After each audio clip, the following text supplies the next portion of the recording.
en una muy nutrida sesión plenaria de nuestro trabajo. El tema a tratar hoy y el ponente no pueden ser más oportunos. El tema es Constitución y Tribunal Constitucional y ocupa un lugar central en las preocupaciones políticas de los españoles que miran con desasosiego y responsabilidad el futuro de nuestro país.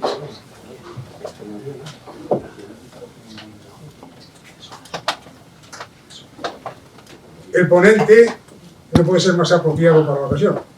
Álvaro Rodríguez de Vareijo, eminente jurista, expresidente sin mácula del Tribunal Constitucional y sobre todo un hombre de Estado, siempre atento al porvenir institucional de nuestra nación, amén de viejo y muy querido amigo.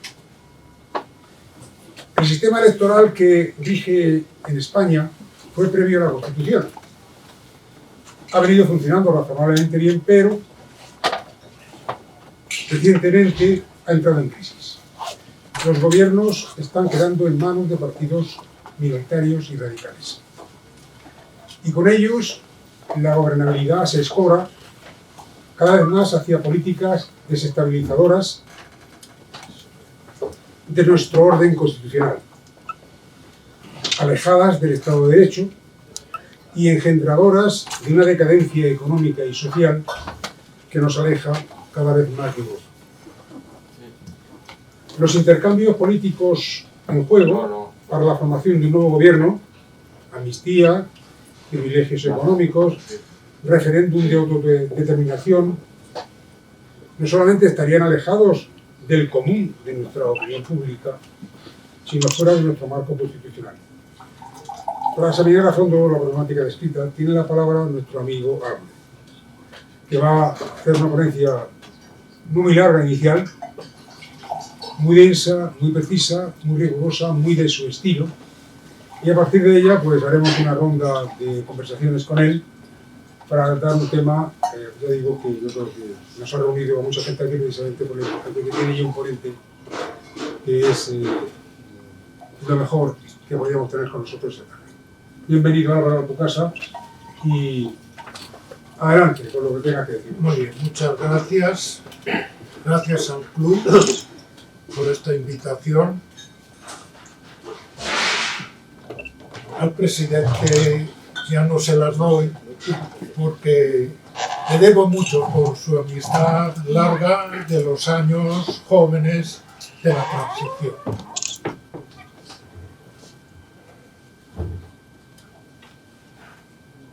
A manera de presentación, el asunto es el que ha dicho Jesús.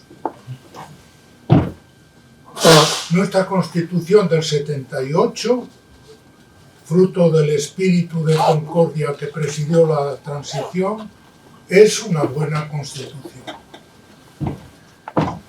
Sin embargo, una de sus piezas capitales de su arquitectura política es un factor de inestabilidad.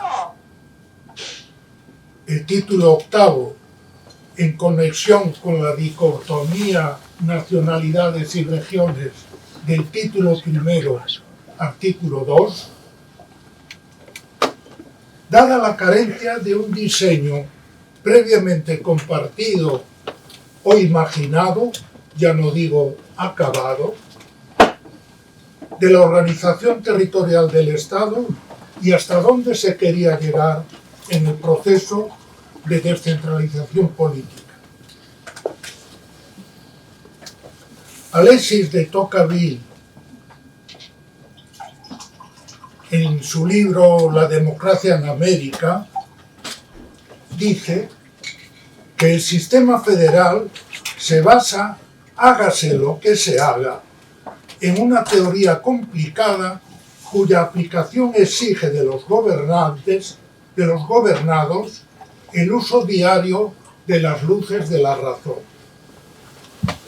Y tanto más de las luces del sentido común, añadiría yo, vista nuestra ya larga experiencia constitucional. De una parte, la complejidad endiablada del esquema de reparto de competencias que resulta de los artículos 148 y 149 y de los estatutos de autonomía, con un doble listado de competencias estatales y autonómicas, exclusivas, compartidas y concurrentes, que se entrecruzan intrincadamente sin que la Constitución defina con claridad el quién hace qué, característico de toda estructura federal. A la postre, el resultado es que todos hacen de todo, como hemos podido constatar a lo largo de estos 40 años de Estado constitucional y de manera especial en los años caóticos de la pandemia del COVID-19.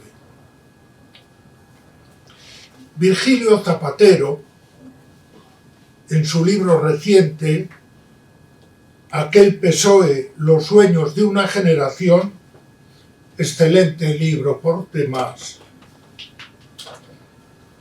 de memoria de aquellos años de gobierno, escribe: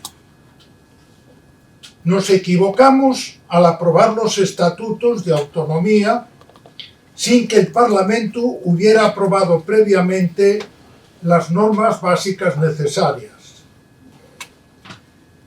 Nos equivocamos al no cerrar el principio dispositivo. Nos equivocamos al no fijar los mecanismos de coordinación efectivos a través de un Senado de nueva planta. Nos equivocamos al convertir en ordinario un procedimiento extraordinario de transferencia de competencias como el previsto en el artículo 152 de la Constitución, y nos equivocamos cuando no mantuvimos desde el primer momento el espíritu constituyente al que inexorablemente obliga la textura abierta de nuestra Constitución. El resultado, termina, ha merecido la pena, pero pudo ser mejor si hubiéramos suplido nuestras ignorancias con la misma prudencia con la que habíamos pactado la Constitución. Y de otra parte, está el desafío secesionista que, con diferentes y significativas modulaciones, tanto en el País Vasco como en Cataluña, sobre todo desde el golpe institucional de septiembre-octubre de 1917 hasta hoy,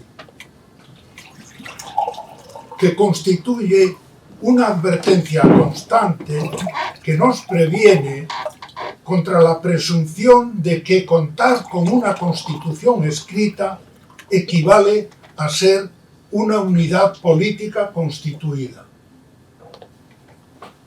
A ello ha de añadirse la singularidad de la dicotomía de nacionalidades y regiones del artículo 2 de la Constitución y la dificultad de asentar una estructura política federal cuando existen partidos políticos secesionistas, visto el silencio de la propia Constitución respecto de la significación y alcance de tal distinción, como precisaré más adelante.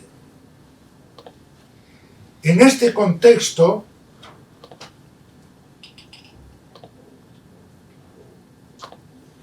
el Tribunal Constitucional es una pieza capital de la arquitectura política del Estado, que requiere el mayor cuidado y atención.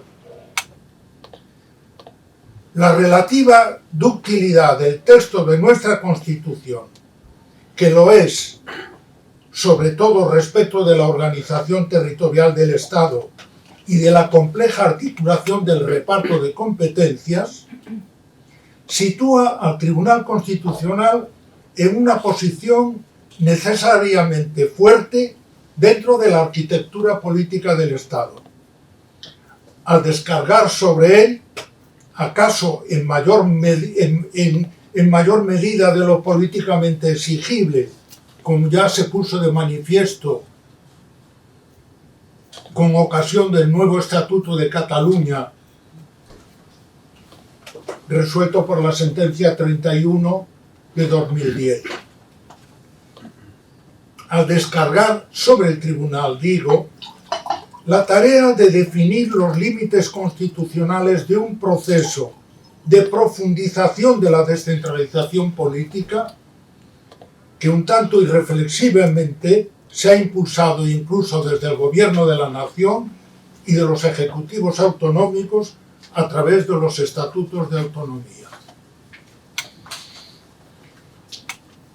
Hoy, después de 40 años de Estado constitucional, nos encontramos en una verdadera encrucijada.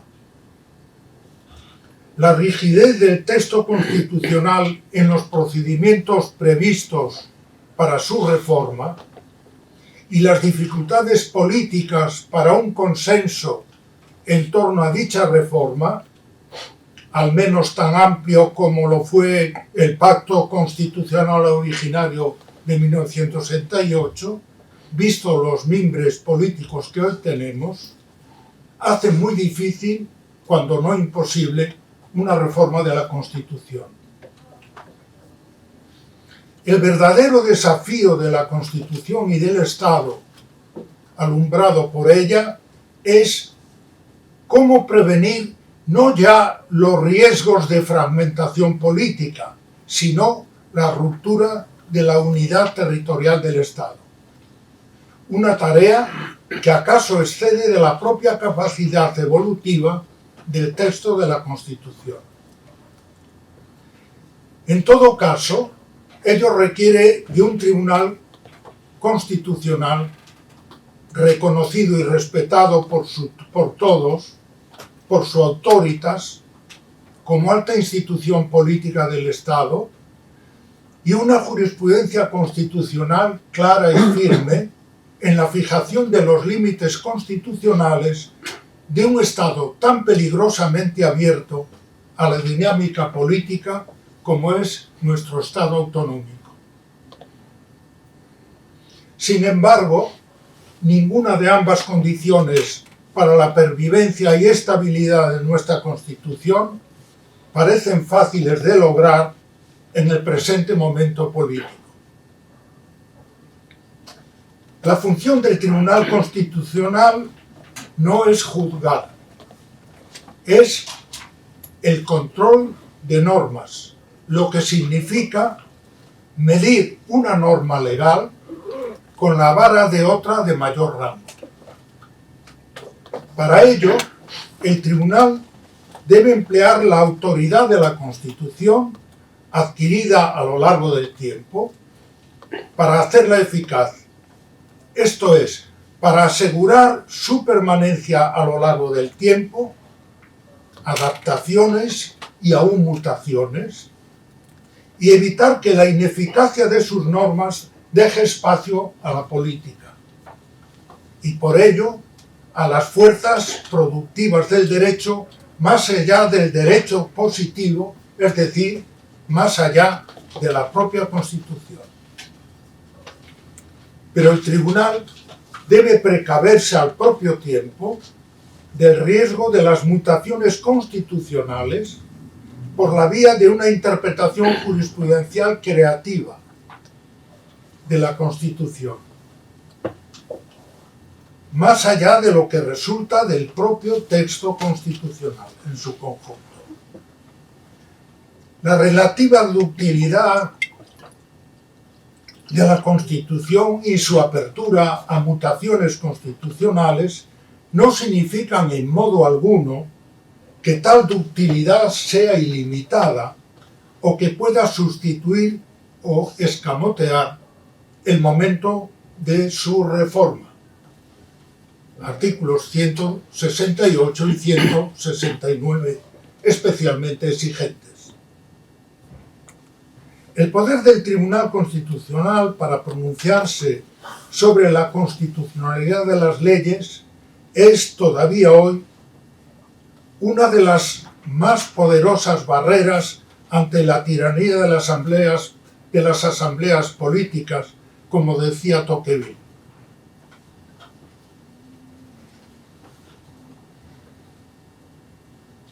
Esa es la enorme responsabilidad que se ha hecho recaer sobre esta institución capital de nuestro Estado constitucional y lo que hace tan importante y delicado el cuidado que merece por parte de todos, poderes públicos, agentes políticos y ciudadanos, y desde luego también por parte del propio Tribunal Constitucional.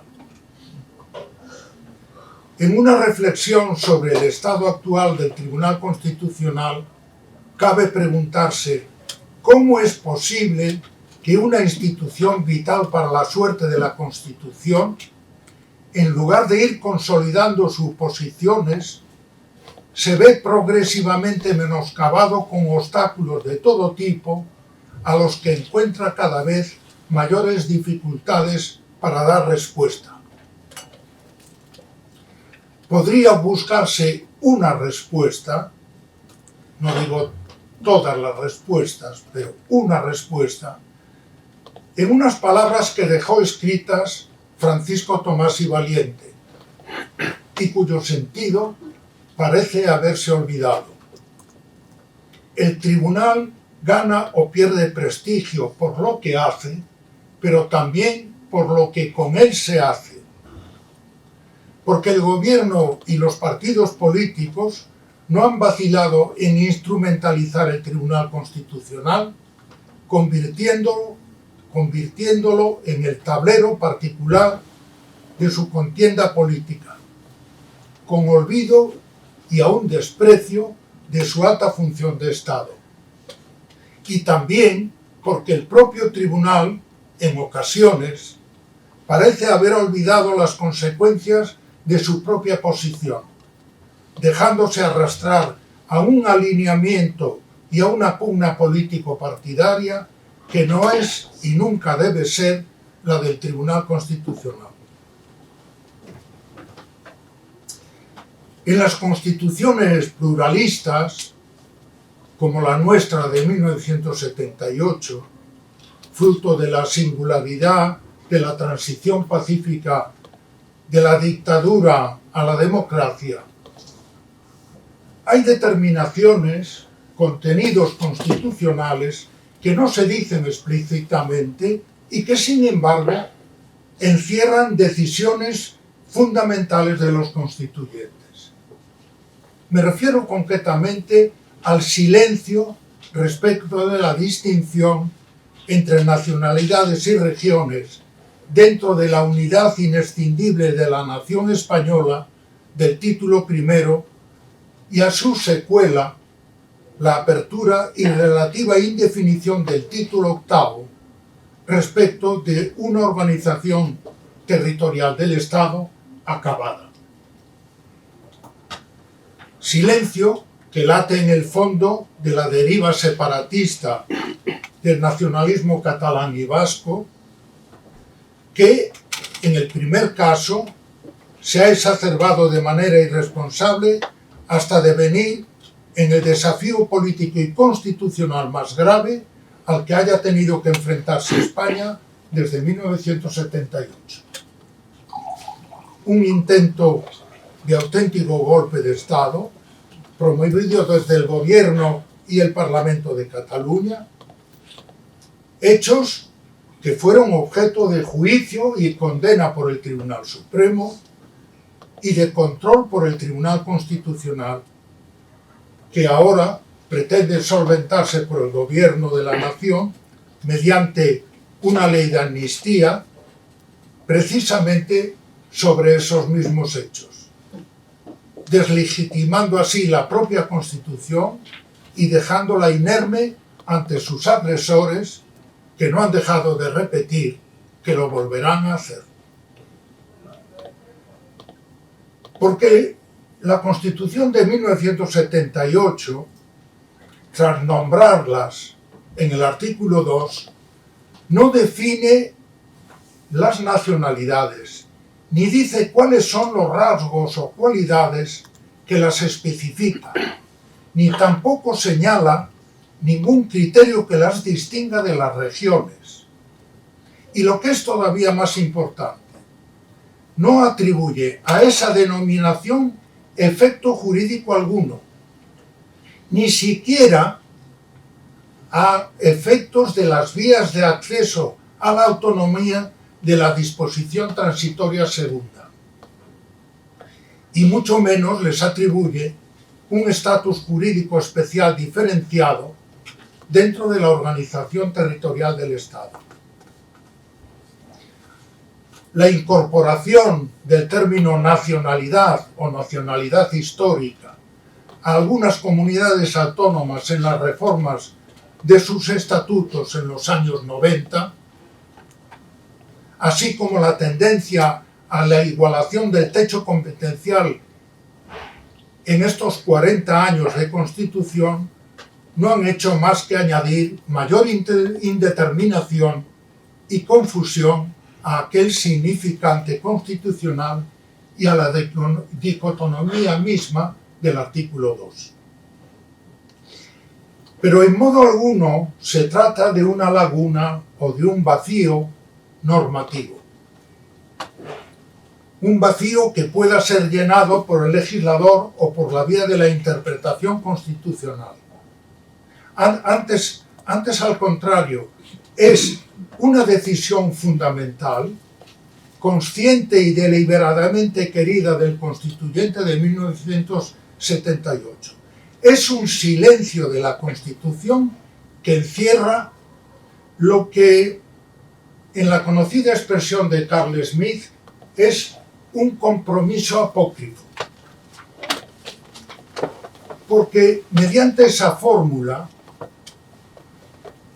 se dejaba indeciso en el Pacto Constitucional de 1978 precisamente aquello que era objeto de controversia: el significado mismo y el alcance jurídico-político del término nacionalidades. El compromiso permite creer y hacer creer que se ha obtenido un consenso entre posiciones contradictorias, pero un acuerdo que no afecta al fondo de la cuestión, porque solo consiste en aplazar la decisión mediante una aproximación meramente verbal de contenidos objetivos inconciliables. Eso es lo que significa un compromiso apócrifo, puesto que no nos ponemos de acuerdo respecto de lo que significa, no hagamos nada para definir la diferencia.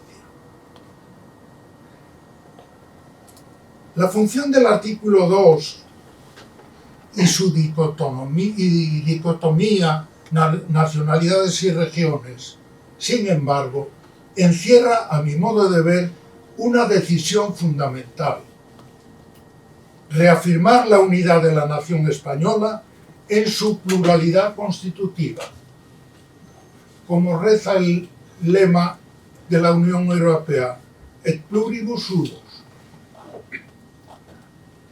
ante los nacionalismos periféricos y su pulsión separatista, evitando posibles equívocos que pudieran suscitarse respecto de la inclusión del término de nacionalidades que la integra. España, para la Constitución, no es una nación de naciones ni tampoco un Estado plurinacional. Desde el punto de vista jurídico-político, otra cosa es aproximaciones culturales, no hay en la Constitución otra nación que España.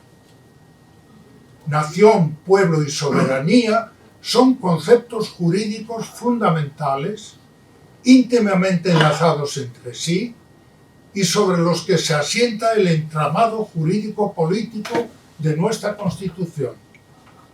No son únicamente meras palabras de sentido polisémico, discutido y discutible, como alguno ha pretendido. En la medida en que no se trata, pues, de una laguna, omisión del texto constitucional que pueda ser llenada mediante las técnicas de la interpretación constitucional, eso no puede ser alterado sino por la vía de otra decisión fundamental, es decir, la reforma de la Constitución. Lo que ha puesto de manifiesto el intento de golpe de Estado secesionista del Gobierno y Parlamento de Cataluña de septiembre a octubre del 2017 y lo acontecido desde entonces hasta hoy es que el pacto constitucional originario de 1978, que está implícito en el artículo 2 de la Constitución, significó para los nacionalistas catalanes y acaso también para los vascos tan solo un aplazamiento de la cuestión constituyente, un compromiso destinado a romperse tan pronto como las circunstancias políticas lo permitieran, pero no una aceptación común y compartida de la integración constitucional de España como nación. La conclusión es que hemos de estar prevenidos ante la pérdida de normatividad de la Constitución en lo que a la estructura territorial del Estado se refiere. La hoja de papel de que hablaba Ferdinand Lassalle en una ya famosa conferencia en Berlín en 1862 sobre qué es una Constitución. Porque cuando la eficacia de la Constitución disminuye, porque se atenúan las razones constitucionales materiales que la sustentan, vuelve a ganar espacio la política como un espacio para las fuerzas productoras del derecho, que van más allá del derecho positivo, es decir, que van más allá, antes que nada, de la propia Constitución. O lo que es lo mismo, el riesgo de la sustitución del derecho de la Constitución por la política y la fuerza normativa de lo fáctico, como solían decir los juristas alemanes en el siglo XIX, eso es inherentemente peligroso.